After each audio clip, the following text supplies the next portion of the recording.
একটা খবর দিয়ে শুরু করছি, যেটা শুনলে প্রথমে মনে হবে সাধারণ সেনা সরানোর ঘটনা, কিন্তু একটু গভীরে ঢুকলেই বোঝা যাবে বিষয়টা মোটেও সাধারণ নয়। আরও একটি আরব দেশ থেকে মার্কিন সেনাবাহিনী পুরোপুরি বেরিয়ে যাচ্ছে, আর এবার নাম উঠে এসেছে ইরাকের। আর এই খবরটা এমন এক সময়ে আসছে যখন আমেরিকা আর ইরানের মধ্যে থেমে থেমে হলেও মিসাইল আর ড্রোন ছোড়াছুড়ি চলছে। তাই অনেকেই বলছেন এটা পরিকল্পিত প্রত্যাহার নয়, এটা পিছু হটা। আজকের এই ভিডিওতে আমরা বোঝার চেষ্টা করব ঠিক কী ঘটছে, কেন এই সময়েই ঘটছে, আর এর সবচেয়ে বড় দাম কাকে দিতে হতে পারে। মধ্যপ্রাচ্য থেকে মার্কিন সেনা ধীরে ধীরে নিজেদের গুছিয়ে নিচ্ছে, এই প্রবণতা কিন্তু নতুন নয়। মাত্র দুদিন আগেই আমরা খবর পেয়েছিলাম যে আমেরিকা কুয়েত থেকে তাদের সামরিক উপস্থিতি কমানোর প্রস্তুতি নিচ্ছে। সেখান থেকে হাজার হাজার সেনা ফিরিয়ে নেওয়া হতে পারে বলে খবর এসেছিল। আর এখন আরও একটি আরব দেশ থেকে সম্পূর্ণভাবে বেরিয়ে যাওয়ার খবর। শুধু কমানো নয়, একেবারে পুরোপুরি। দর্শক বন্ধুরা, এখানে একটা কথা খুব ভালোভাবে বুঝতে হবে। স্বাভাবিক পরিস্থিতিতে এই ধরনের খবরকে হয়তো নিছক একটা রুটিন সামরিক পুনর্বিন্যাস বলা যেত। সেনা এক জায়গা থেকে সরিয়ে অন্য জায়গায় মোতায়েন করা এ তো হামেশাই হয়, কিন্তু আজকের পরিস্থিতি একেবারে আলাদা। কারণ পরিস্থিতি চরম উত্তপ্ত। ইরানের হামলায় মার্কিন ঘাঁটিগুলোতে বড় ধরনের ক্ষয়ক্ষতি হচ্ছে, সেনা মারা যাচ্ছে, আর গোটা দুনিয়ার মাথার উপর আরও একটা বড় যুদ্ধের ছায়া দেখা যাচ্ছে। ঠিক এমন একটা সময়ে আমেরিকা যদি নিজের ঘাঁটি খালি করে, তাহলে স্বাভাবিকভাবেই অনেকের মনে প্রশ্ন জাগে। এটা অনেকেই আর প্রত্যাবর্তন বলতে রাজি নন। তারা বলছেন এটা পিছু হটা, আর এর থেকেও সহজ সোজা কথায় বলতে গেলে পালিয়ে যাওয়া। আচ্ছা, এবার আসা যাক আসল তথ্যে। প্রথমে আজ ৩রা আগস্টে সামনে আসা রিপোর্টের কথা বলি, তারপর এই একই প্রসঙ্গে ইরানকে ঘিরে যে বড় আতঙ্ক তৈরি হচ্ছে সেটার কথা বলবো। দর্শক বন্ধুরা, খবর অনুযায়ী ইরাকের কুর্দিস্তান অঞ্চলে থাকা নিজেদের patriot air defence system America আগেই সরিয়ে নিয়েছে।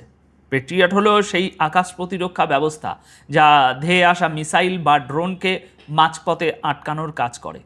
আর এখন ওই এয়ারবেসে থাকা প্রায় ২০০০ মার্কিন সেনাকেও আগামী মাসে অর্থাৎ ২০২৬ সালের ৩০শে সেপ্টেম্বরের মধ্যে পুরোপুরি ফিরিয়ে নেওয়া হবে। রিপোর্ট বলছে এই প্রক্রিয়া গত সপ্তাহ থেকেই শুরু হয়ে গেছে। ভারী সামরিক সরঞ্জাম, সাজ সরঞ্জাম আর বিপুল সংখ্যক সেনা এর মধ্যেই ইরাক থেকে একটু একটু করে বেরিয়ে গেছে। এখানে একটা তথ্য বিশেষভাবে গুরুত্বপূর্ণ, যেটুকু পড়ে বুঝলাম ২০০৩ সালের পর এই প্রথমবার এমন হবে যখন ইরাকে আমেরিকার বড় কোনো প্রচলিত সামরিক উপস্থিতি আর থাকবে না। তবে কিছু স্পেশাল ফোর্স হয়তো একেবারে নিচু স্তরের লো প্রোফাইলের ভূমিকায় থেকে যেতে পারে, শুধু স্পেশাল ফোর্স। এখন প্রশ্ন হচ্ছে, হঠাৎ এই সিদ্ধান্ত কেন? রিপোর্ট অনুযায়ী এর সবচেয়ে বড় কারণ লাগাতার বেড়ে চলা হামলা। ইরান ইরাকের ভিতরে থাকা মার্কিন ঘাঁটিগুলোকে একের পর এক নিশানা বানিয়ে চলেছে। আর দ্বিতীয় কারণটা আরও তাৎপর্যপূর্ণ। রিপোর্টে বলা হচ্ছে আমেরিকার হাতে পেট্রিয়ট ইন্টারসেপ্টর মিসাইলের মজুদও দ্রুত কমছে। সহজ কথায়, ঢাল আছে, কিন্তু ঢাল চালানোর রসদ ফুরিয়ে আসছে।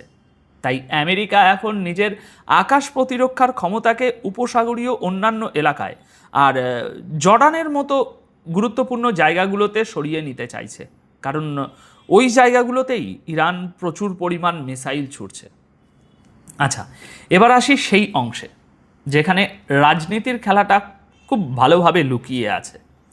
ইরাকের প্রধানমন্ত্রী আলী আল জারি আর ডোনাল্ড ট্রাম্পের সাম্প্রতিক সাক্ষাতেও ৩০শে সেপ্টেম্বরের মধ্যে মার্কিন সেনা প্রত্যাহারের সময়সূচি নিশ্চিত করা হয়েছে। অর্থাৎ একদিকে আমেরিকা ইরানকে বড় বড় হুমকি দিচ্ছে, আর অন্যদিকে সেই একই যুদ্ধের চাপে তাদের সামরিক ঘাঁটিগুলো একে একে খালি হতে দেখা যাচ্ছে। আর এই দ্বিমুখী ছবিটাই পুরো খবরটাকে এত গুরুত্বপূর্ণ করে তুলেছে। আর এখানেই আমার মনে কয়েকটা সন্দেহ দানা বাঁধছে। দেখুন, ঠিক গত সপ্তাহতেই ইরাকের প্রধানমন্ত্রী আলী আল জাদি আমেরিকায় গিয়েছিলেন ডোনাল্ড ট্রাম্পের সাথে দেখা করতে। তাই প্রশ্ন হলো, তিনি নিজে থেকে গিয়েছিলেন নাকি ট্রাম্প তাকে ডেকে পাঠিয়েছিলেন? কেন এই প্রশ্ন করছি সেটা বুঝিয়ে বলি। দেখুন, আমেরিকা যদি হঠাৎ করে নিজে থেকে ঘোষণা করত যে আমরা ইরাক থেকে সব সেনা সরিয়ে নিচ্ছি, তাহলে দুনিয়া বলতো, আরে ভাই, তোমরা তো হামলার ভয়ে পালাচ্ছ। কিন্তু যদি বলা যায় যে এটা তো আগে থেকেই পরিকল্পিত ছিল, আমরা এখন গোটা ক্ষমতা ইরাকি সরকারের হাতে তুলে দিচ্ছি, তারা এখন নিজেদের নিরাপত্তা নিজেরাই সামলাতে পারে, তাহলে ছবিটা একেবারে পাল্টে যায়, তাই না? আর এই কথাটা বলার জন্য তো কাউকে ডাকতে হবে, তাই প্রধানমন্ত্রীকেই ডাকা হোক। তাহলে কি আলী আল জাদিকে ডেকে পাঠানো হয়েছিল? তারা কি এমন কোনো সমঝোতায় সই করছেন যাতে বলা থাকবে আমাদের গোটা সেনাবাহিনী ইরাক ছাড়ছে, এবার আপনার নিজেদের নিরাপত্তা ব্যবস্থা নিজেরাই সামলান? এখানে একটা কথা পরিষ্কার করে বলা দরকার, কয়েক মাস আগেই ঠিক হয়ে গিয়েছিল যে মার্কিন সেনা ইরাক থেকে বেরিয়ে যাবে। এটা নতুন সিদ্ধান্ত নয়, কিন্তু প্রশ্নটা সিদ্ধান্ত নিয়ে নয়, প্রশ্নটা সময় নিয়ে। এটা কি সেই সময় ছিল? এটা কি সঠিক সময়? ভেবে দেখুন, কোথাও বিপদ চলছে, শত্রু আমাদের উপর চড়াও হচ্ছে, তখন স্বাভাবিক বুদ্ধি বলে আমরা বলবো একটু দাঁড়াও, আগে এটা সামলে নিই, তারপর বেরোবো। কিন্তু আমেরিকা তো ব্যাপারটা না সামলেই বেরিয়ে যাচ্ছে। তাহলে সামলানোটা কে করছে আর কিভাবে হচ্ছে? আচ্ছা, এবার আসা যাক এই পুরো গল্পের সবচেয়ে গুরুত্বপূর্ণ জায়গায়। আর এটাই আজ ৩রা আগস্টে আসা দ্বিতীয় খবর। আমেরিকা যদি সত্যি ইরাক থেকে পুরোপুরি বেরিয়ে যায়, তাহলে সবচেয়ে বড় বিপদ কার ঘাড়ে আসবে? উত্তরটা হলো সেই কুর্দি যোদ্ধাদের উপর, যারা এতদিন ইরানের বিরুদ্ধে লড়ে এসেছেন এবং যাদের সবচেয়ে বড় ভরসা ছিল আমেরিকা। কেন এই আশঙ্কা? সেটা কয়েকটা সংখ্যা দেখলেই পরিষ্কার হয়ে যাবে। রিপোর্ট অনুযায়ী ফেব্রুয়ারি থেকে এখনও পর্যন্ত ইরাকের কুর্দিস্তান অঞ্চলে প্রায় 1000 মিসাইল ও ড্রোন হামলা হয়েছে। এই হামলাগুলোতে কয়েক ডজন মানুষ নিহত ও আহত হয়েছেন। শুধু তাই নয়, বেশ কয়েকটি বড় জ্বালানি সংস্থাকে সেখানে নিজেদের কাজ বন্ধ করে দিতে হয়েছে। দর্শক বন্ধুরা, আল মনিটর ওয়েবসাইটের যে রিপোর্টের ভিত্তিতে সবাই এই খবর করেছে, সেই রিপোর্ট বলছে আমেরিকা ইরাক ছাড়ার প্রস্তুতি কুর্দিস্তান অঞ্চলের জন্য একেবারে নতুন এবং অনেক বড় বিপদ হয়ে দাঁড়াতে পারে। কারণ আমেরিকা সেখান থেকে নিজেদের পেট্রিয়ট এয়ার ডিফেন্স সিস্টেমও সরিয়ে নিয়েছে। এতদিন এই ব্যবস্থাগুলোই ধেয়ে আসা মিসাইল আর ড্রোন আটকানোর কাজে গুরুত্বপূর্ণ ভূমিকা পালন করছিল। কিন্তু এখন এই পেট্রিয়ট যে সব হামলা আটকাতো তা নয়, সেটা আলাদা কথা, কিন্তু একটা ভূমিকা তো ছিলই।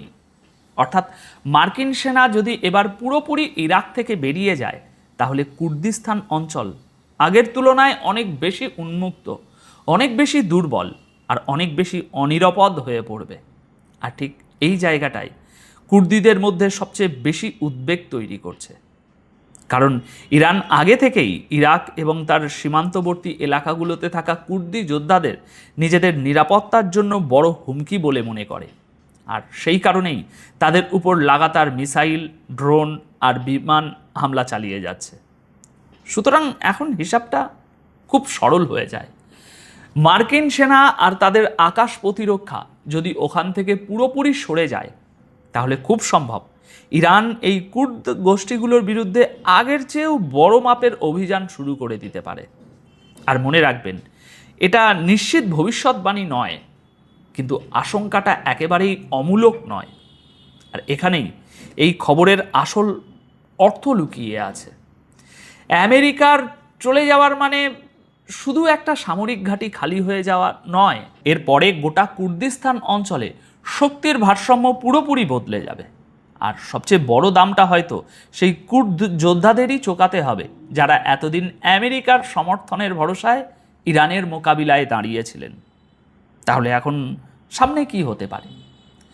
দেখুন, পরিস্থিতি এভাবে চলতে থাকলে সেপ্টেম্বরের শেষ পর্যন্ত আমাদের নজর রাখতে হবে দুটো জিনিসের উপর। এক, প্রত্যাহারের সময়সূচি সত্যি 30শে সেপ্টেম্বরের মধ্যে পুরো হয় কিনা।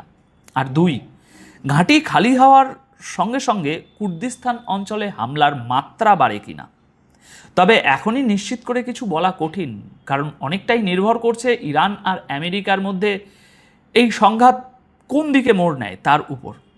সব মিলিয়ে এখন ছবিটা কিছুটা এরকম। প্যাট্রিয়ট আগেই সরে গেছে, এয়ারবেসের প্রায় 2000 সেনা 30শে সেপ্টেম্বরের মধ্যে সরে যাবে, আর 2003 সালের পর এই প্রথমবার ইরাকে আমেরিকার বড় কোনো প্রচলিত সামরিক উপস্থিতি থাকবে না। আমেরিকা বলছে এটা পরিকল্পিত, ইরাকি সরকারের হাতে দায়িত্ব হস্তান্তর। কিন্তু সময়টা এমন এক মুহূর্তে যখন তাদের ঘাঁটিতে হামলা হচ্ছে আর ইন্টারসেপ্টর মিসাইলের মজুদ কমছে। তাই আপনাদের কাছে আমার প্রশ্নটা খুব সোজা, আপনার কি মনে হয় ইরাক থেকে মার্কিন সেনার এই প্রস্থান সত্যি আগে থেকে ঠিক করা একটা পরিকল্পনা, নাকি ইরানের লাগাতার হামলার চাপে বাধ্য হয়ে আমেরিকার পিছু হটা? আপনাদের মতামত কমেন্ট বক্সে অবশ্যই জানাবেন। সবাই খুব ভালো থাকবেন, সুস্থ থাকবেন। অনেক অনেক ধন্যবাদ আপনাদের সকলকে।